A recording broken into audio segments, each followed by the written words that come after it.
Criminal പ്രവൃത്തികളിൽ ഏർപ്പെടുന്നവരെ പിന്തുണച്ചുകൊണ്ട് പരസ്യമായി രംഗത്ത് വരാൻ വലിയൊരു സംഘം ആൾക്കാർ തയ്യാറാവുന്നു എന്നുള്ളതാണ് ഇതിൻ്റെ ഒരു പ്രധാന കാര്യം. അത് രാഷ്ട്രീയ പാർട്ടികളാണ് ഇത്തരം പരിപാടികൾക്ക് നേതൃത്വം നൽകി. ഇപ്പോൾ തന്നെ ടി.പി. ചന്ദ്രശേഖരൻ വധക്കേസിൽ പ്രതികളായവരെ ന്യായീകരിക്കുന്നത് നമ്മൾ കണ്ടിട്ടുണ്ട് CPM.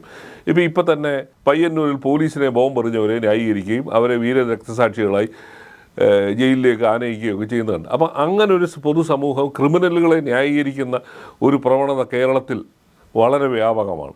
അപ്പോൾ അപ്പോഴാണ് ഇതേപോലുള്ള സിദ്ധന്മാരെ പോലുള്ള ആൾക്കാർ അവതരിക്കുകയും ഇവർ ക്രിമിനൽ പ്രവൃത്തികളിൽ ഏർപ്പെടുന്നവരെ ഒരു ന്യായവും ഇല്ല, ഒരു നീതിബോധവും ഇല്ലാതെ പിന്തുണച്ച് സംസാരിക്കുകയൊക്കെ ചെയ്യുന്നത്.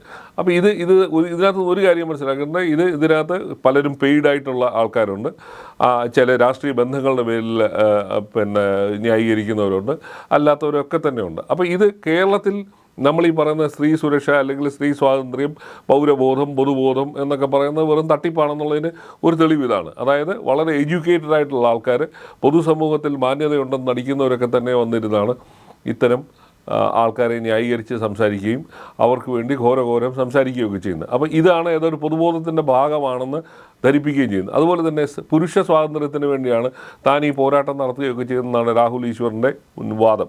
അതിലൊരു കാര്യവുമില്ല.